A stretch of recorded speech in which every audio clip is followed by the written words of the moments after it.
Welcome back to the Literacy Lounge. This is part 3 of our series on teaching multilingual learners and students who speak language variations. And today we are going to talk specifically about spelling and writing.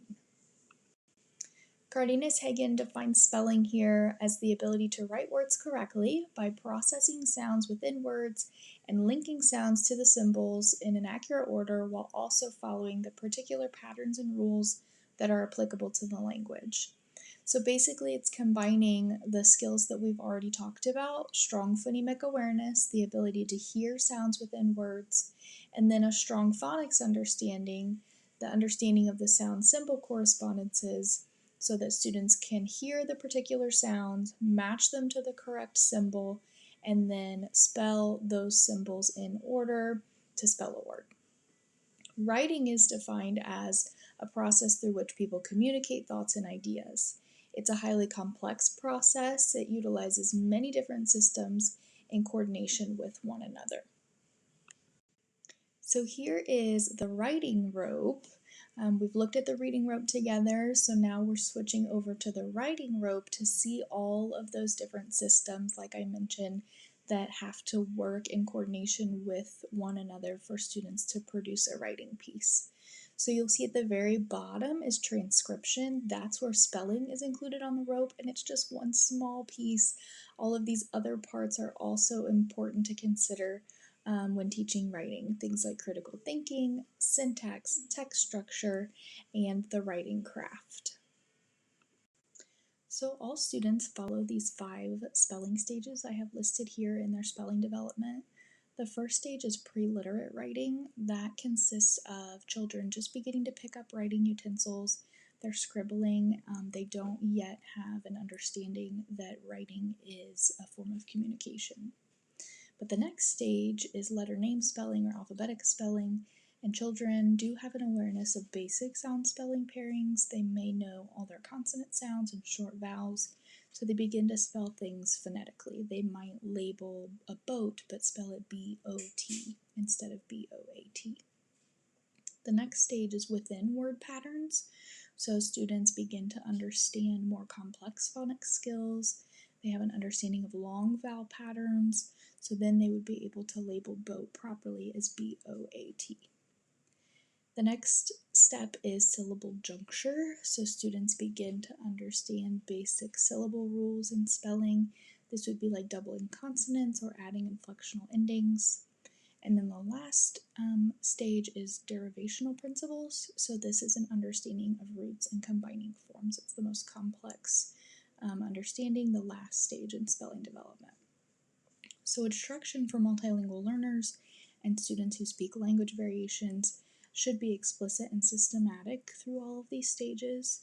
It should also build on linguistic transfer. We discussed points of transfer in the last lesson.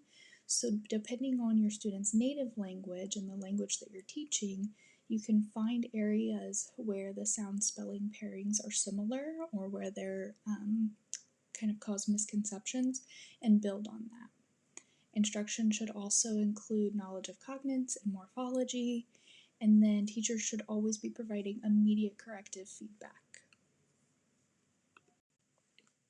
Writing instruction for multilingual learners and students speaking language variations should also include explicit and systematic instruction. This instruction is necessary in the writing process, like brainstorming, pre-writing, drafting, also in grammar and syntax rules. Again, draw on points of transfer there, and academic vocabulary. It's incredibly difficult for anybody to write about a topic that's unfamiliar to them or a topic that they don't have a sufficient vocabulary to speak about. So it's really important to make sure that the background knowledge and vocabulary is there for students to then be able to write on a topic. So brainstorming and concept mapping is really beneficial. Using graphic organizers is a great strategy for that. Teachers should include lessons on topic sentences and paragraph structures, and those are unique to different writing genres. The structure of a descriptive paragraph is going to look different from a persuasive paragraph, so instruction in those different structures is necessary. Sentence expansion is a great way to scaffold writing. having students start with a kernel sentence and then adding different details, a verb, a noun, an adjective, is a great way for them to build their writing confidence and understanding. And then sentence stems are also a great scaffold, especially as students are learning the structures of different writing genres. So I'm going to model what a writing lesson might look like for multilingual learners or students speaking language variations. And my focus here would be primary grades, but this could be adapted for any age range. And I picked this topic about traditions because a lot of times in classrooms around this time of year, I see writing prompts about holidays or things that we may think are typical during this time of year. But it's important to remember that students coming from other cultural backgrounds may not have background knowledge on some of those things that we're trying to write about. So it's important to open that up and invite them to connect to those words in their own way and honor some of their cultural experiences. So I would introduce the topic by saying we are going to start a writing project about traditions. What do you think the word tradition means? Depending on my student's native language, this might be a time where we could talk about the cognate of this word or not. And then I would give them a child-friendly definition. A tradition is something special that you do, usually with a group of people, that is repeated to celebrate or honor something. And we might give some examples of that, and then I would introduce the graphic organizer that we'll use to help organize our thoughts. So then we would work through using our graphic organizer together. I would start by putting our vocabulary word in the middle, traditions, and the definition that we came up with together. And then I would give some examples of things we could add. It doesn't always have to do with a holiday. I talk a little bit about my birthday, and then I also connected it to something we do at school every year as a tradition. We play tug of war on the last day of school, and we have grade levels battle against each other. So I'm trying to tie in our vocabulary word of tradition to a concept that they've experienced themselves or something that they can also draw connections to. So this project would be occurring over several days. So the first part of the lesson was just brainstorming some different traditions. What are traditions that come to mind as we discuss that word? Then I would have students narrow down on one specific tradition that they would choose, and I would introduce another graphic organizer to help expand their thinking on that one tradition. This graphic organizer, I think, helps come up with some more specific details instead of just the bubbles. This one prompts them to think about things you see during that tradition, things that you touch or do, things that you taste, things you hear, how it makes you feel, some things you might smell. If you're eating a meal, you might smell the pumpkin pie baking in the oven, or you might hear music. So we could discuss how we can use those senses to write really descriptive details. So after all of my students have come up with those details, they are ready to start writing. So our writing will need to begin with a topic sentence, and then we will write the details that we have planned out on our planning page. So I would remind or instruct students that a topic sentence tells the reader what our paragraph will be about, and then I would have us practice with some model pieces of writing. I don't want to jump right into coming up with a topic sentence if they don't have enough experience of what a topic sentence is. So here's just one example of a model piece of writing that we could look at together and figure out which of these sentences is the topic sentence. We would identify that the first sentence, there are lots of different pizza toppings to choose from, is how the writer puts their topic sentence at the beginning of their paragraph. After we've looked at some models together and really gotten an understanding of what a topic sentence should look and sound like, we are ready to come up with one together.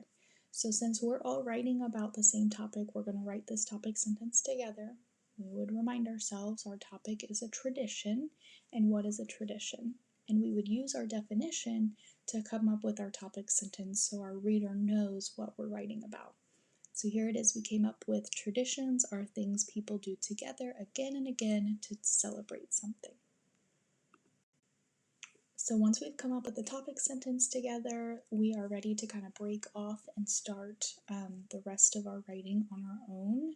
We're all going to write about our own tradition using our planning page that we started, and there are sentence stems here to help.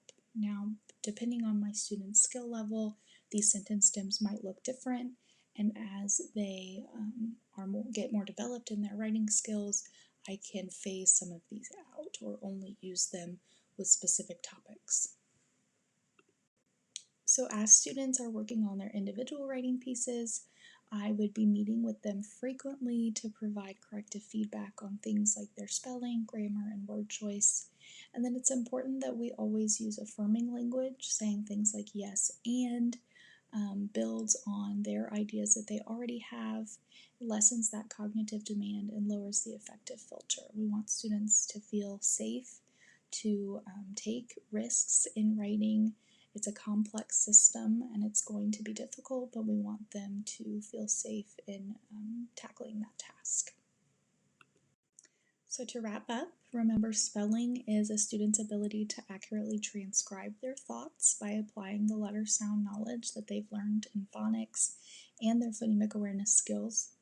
And writing is a form of communication that is complex, requiring many skills like we saw on the writing rope, syntax, text structure, conventions, just to name a few.